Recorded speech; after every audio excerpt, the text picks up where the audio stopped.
aprender edición cuarto de secundaria. Imagínate no poder expresarte libremente y que tus derechos no valgan ni un céntimo. Qué feo, ¿verdad?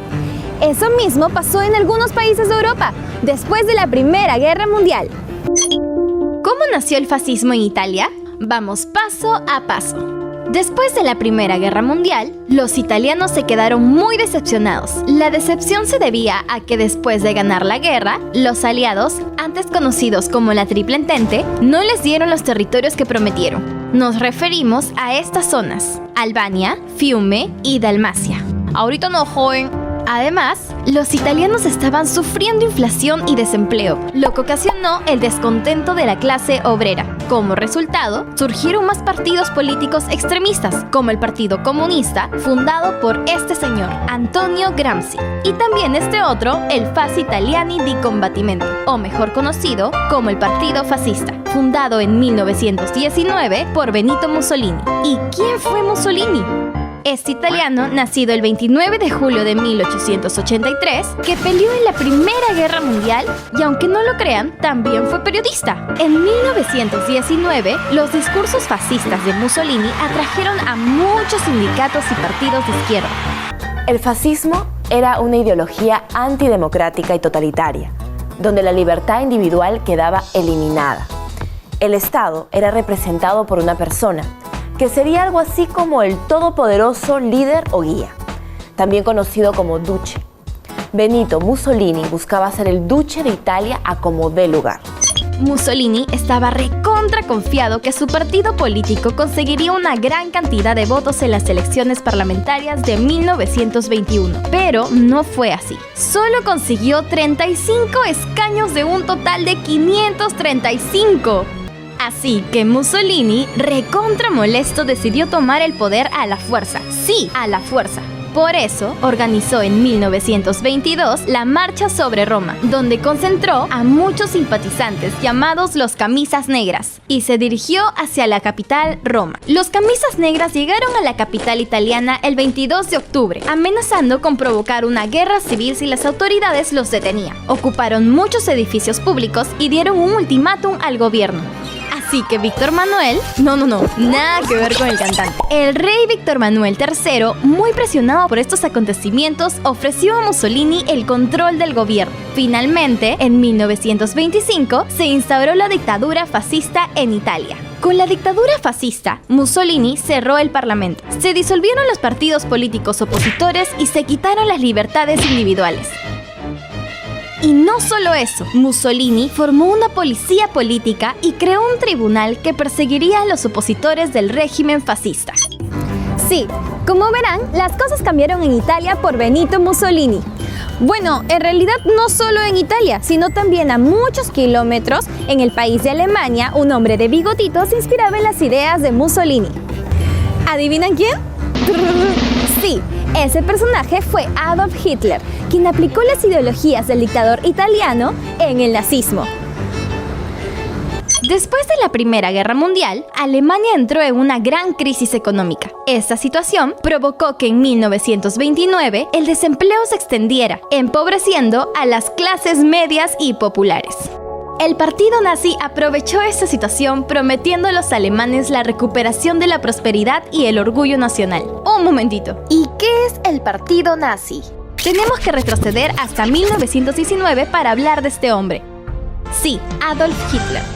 En ese año, él se unió al partido nazi, que significa Partido Nacionalista Alemán de los Trabajadores. Hitler se ganó la simpatía de los miembros del partido por su lenguaje sencillo a la hora de dar discursos. La gente común se sentía tocada con sus frases cortas y emotivas. De esta forma, asumió el liderazgo del partido nazi en 1921. En 1923, los nazis organizaron un golpe de estado contra la República Alemana, pero no pasó nada, o sea, fracasaron, y sus líderes fueron encarcelados.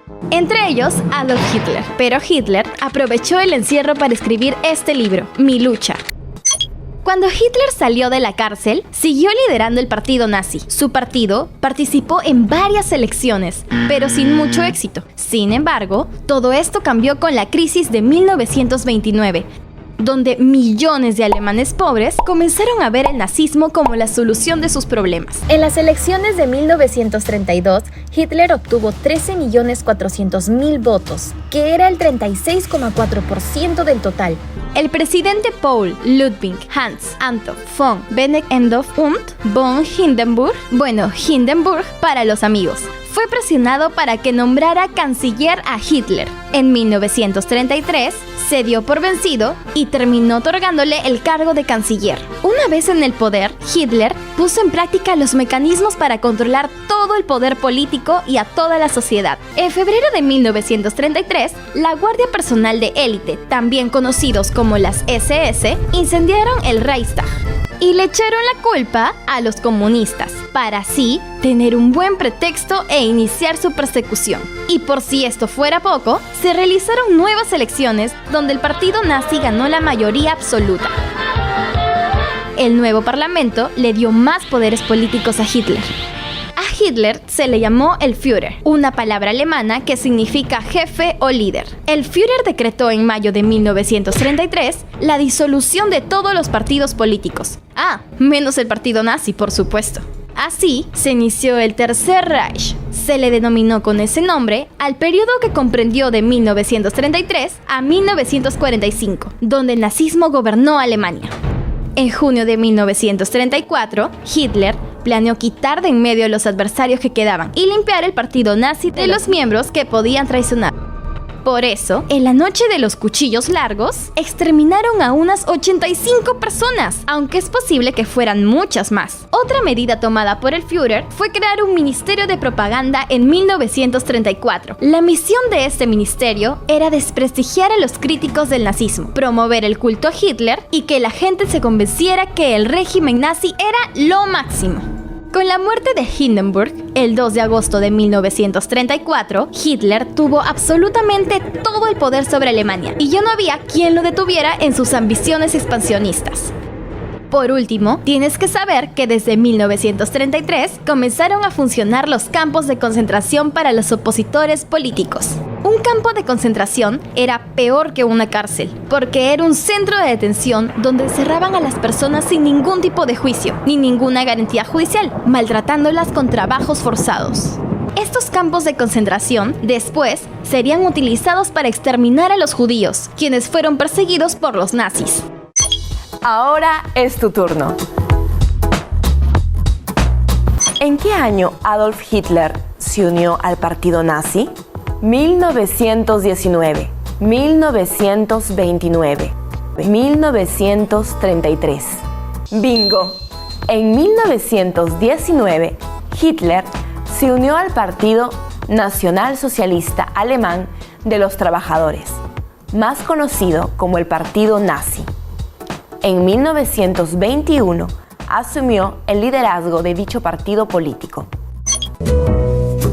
Hoy aprendimos que en Italia se produjo inflación y desempleo, lo que ocasionó el descontento de la clase obrera. Como resultado, surgieron partidos políticos extremistas. El partido fascista fue fundado en 1919 por Benito Mussolini. Tenía una ideología antidemocrática, donde la libertad individual quedaba eliminada.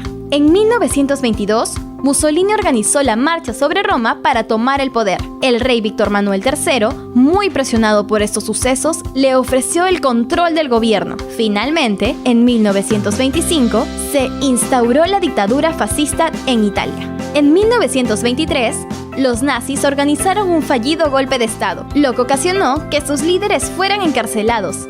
Entre ellos, Adolf Hitler. Adolf Hitler aprovechó su encierro para escribir el libro Mi lucha, donde desarrolló las ideas centrales del nazismo. La crisis de 1929 fue aprovechada por el partido nazi, que prometía a los alemanes la recuperación del orgullo y la prosperidad. En las elecciones de 1932, Hitler obtuvo el 36,4% del total de votos. Al año siguiente, el presidente Hindenburg fue presionado para nombrar canciller a Hitler. En 1933, el partido nazi ganó la mayoría absoluta en las nuevas elecciones.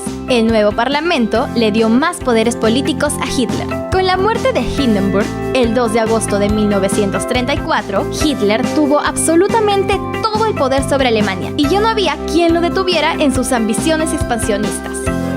¿Sabías que en 1940 se estrenó la película estadounidense El Gran Dictador, protagonizada por Charles Chaplin, donde se criticaba y parodiaba el nazismo y el fascismo? Se dice que Hitler la llegó a ver hasta en 2 ocasiones. Ahora ya lo sabes.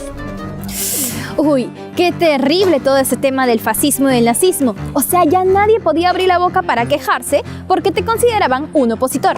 Y créeme, los opositores no la pasaban para nada bien. Tenemos que aprender mucho más sobre esos temas para no volver a cometer los mismos errores del pasado. Bueno chicos, ha llegado el momento de que esta lindura se vaya, no me extrañen, porque nos vemos igual en nuestro próximo programa aquí por USMP TV.